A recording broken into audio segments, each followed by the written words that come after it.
Hi, everybody. My name is Sophie Reed. I'm a senior at the Garden City High School, and I'm going to be kind of introducing you guys to what we're talking about today, which is the dangers of vaping. And we're going to try and just really give you a rundown of everything so you guys know all the facts and the dangers of vaping and smoking. So that way, when you're making the next decision that you have all the information needed to make the best decision for you. Hi, my name is Sarah, and today I'll be talking about what is a Juul and what is a vape.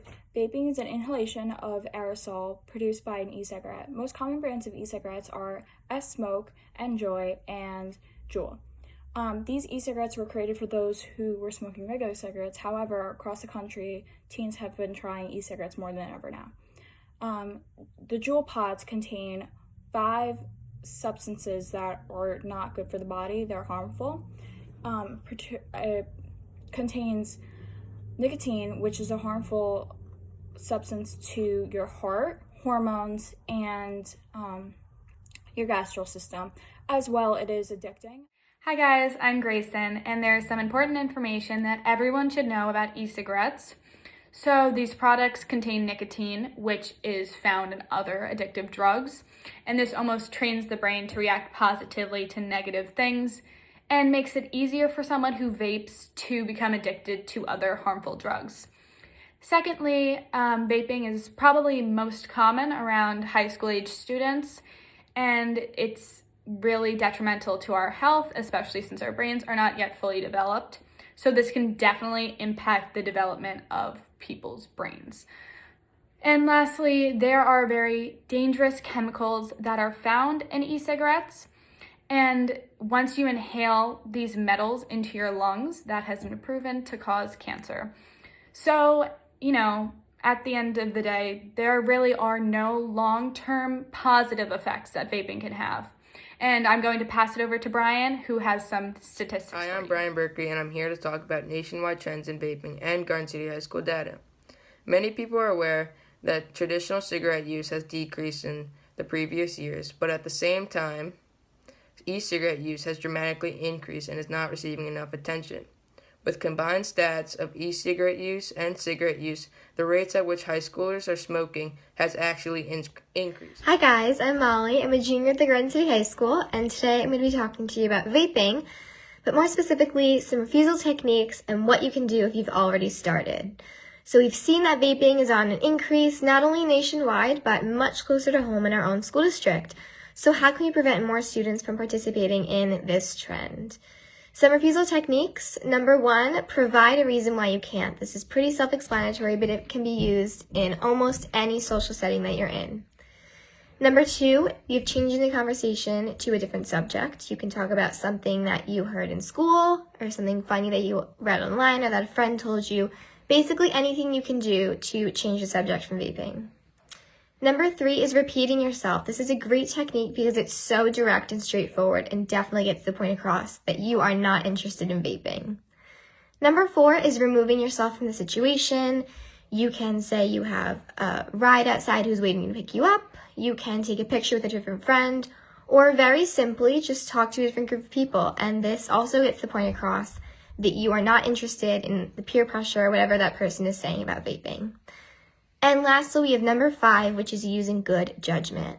This is a really important thing to keep in mind, not only for dealing with vaping and peer pressure, but also in and outside of school. Using good judgment is always important. It's very important to surround yourself with the right group of people and with the right friends who you know are going to respect your decisions, respect your privacy, and people who are going to always push you to make good decisions. It's also including which parties you go to, always making sure that you are surrounding yourself in a good social setting. So what can you do if you've already started vaping? This is a very common question we get not only from middle schoolers, but from high schoolers as well. I've already started vaping, what can I do? Number 1, talk to a friend who you can trust. I'm pretty sure we all have that friend who we can tell anything to, someone we know is going to respect our privacy. So if you're thinking of that person right now, that might be a good friend to go to if you want to talk about vaping.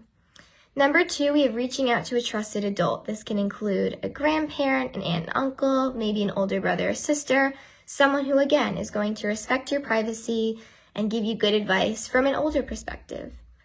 Number 3, speaking to your parents. A lot of students might shy away from this one because they feel uncomfortable, But your parents are probably two of the most important people to talk to when dealing with vaping because they're always going to be caring about your well-being and your health and your safety. So definitely consider talking to your parents. No matter what stage you're in, if you have a full-blown vaping addiction, if you just started, and if you're concerned with the information you've been reading so far, it is never too late to reach out for help, to go to a friend, a trusted adult, a parent, or a school administrator. There are so many people inside of school and outside of school who care about you and your well-being. Next, we're going to go to Kate, and she's going to talk about the truths and the falses behind vaping. Hey guys, I'm Kate Berkery and I'm a senior, and before we wrap up the video, I'm just going to be playing a quick true or false game with you guys, and I'll give you some time to answer each question in between. So question number 1 is, vaping is harmless. So I think for that one, we can all say false. Safer does not mean safe.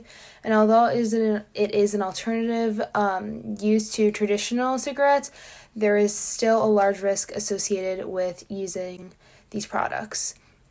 Second one, nicotine is just as addictive as cocaine and heroin. This one is true. The progression of addiction is the same for nicotine abusers as it is for cocaine and heroin users. Third one Juul pod contains the same amount of nicotine as 10 cigarettes. It is false. A single Juul pod contains approximately the same amount of nicotine as 20 cigarettes. And then our last 2 questions are, Juul causes popcorn lung. This is false. This is actually a common misconception about juuling. However, there's no link between e-cigarettes use and the development of popcorn lung. But however, there is research that shows that it causes to the progression of cancer. And the last one is, there have been cases of vaping-related deaths. This one is true. Yes, the CDC has acknowledged 60 vaping-related deaths. So we finished our game. If you got them all right, congratulations. And I'm going to hand it off to Sophie to finish up the rest of the video. We hope that this was really informational and that you guys can take away whatever you can from this. And if you guys have any questions or just want to talk to someone, me and I know the other fellow peer educators will agree, we're always here for you. If you want to see me in the hallway or if you want to shoot me a text or anything like that, I'd be more than happy to help you. Thank you so much, guys.